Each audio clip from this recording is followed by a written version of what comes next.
So it's my belief that every single human is born with a huge amount of creative potential. When I go about creating a guitar, I am aiming to put my maximum effort and my maximum creative potential into every single aspect that I focus on.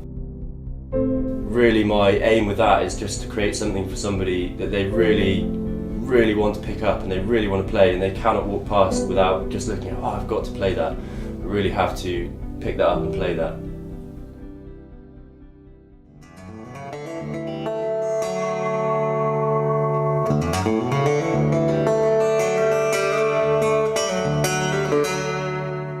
There was always guitars around when I was growing up. My grandma's house was a bit of a music venue sort of space, and there was always musicians around. There was always guitars hanging on the wall. My dad was a guitarist, so his guitars were always around the family house, and he showed me a couple of really nice custom guitars when I was a child, so I think that really planted a seed and sort of worked into my psyche in a way, and I think after that it was just a matter of time before I ended up building a guitar, and so I think that's really why I've gravitated towards what I do today.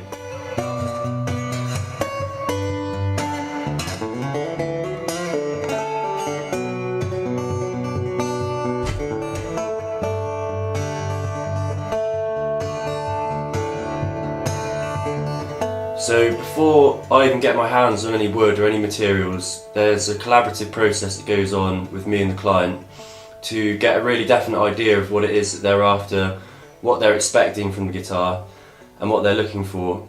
And that allows me to go away and draw a full-scale set of plans which will include every single detail that I'm going to need to complete the build. I use specialist timber suppliers for all the wood for my guitars. My first consideration is always the structure of that piece of wood, the orientation of the grain, which is going to affect the stability, and then beyond that, the aesthetic beauty of that piece of wood. In my experience, having razor-sharp tools gives you a great advantage when you're producing fine work, and in some cases the tool itself requires as much attention as the piece of wood.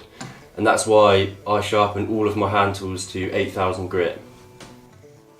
So although some of the processes in guitar making do use machines in order to bring the timber down to a more manageable size, I then bring the timber into this humidity controlled environment and use hand tools to complete the rest of the processes. I'd say about 95% of the work is done by hand.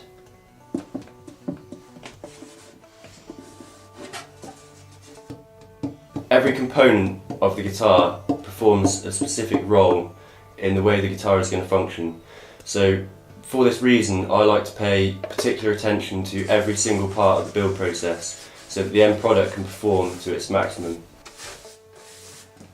I think there's a risk that craftsmanship could completely die out eventually, so I think it's really important that we hold on to these skills, and I think that there's something so special about a handmade item that you just don't get from something that comes off a factory floor. And I think that it's so important that we just keep these skills alive, and so I see it as part of my life's mission, part of my life's work, to nurture and develop these skills and then hopefully master them and pass them on to the next generation.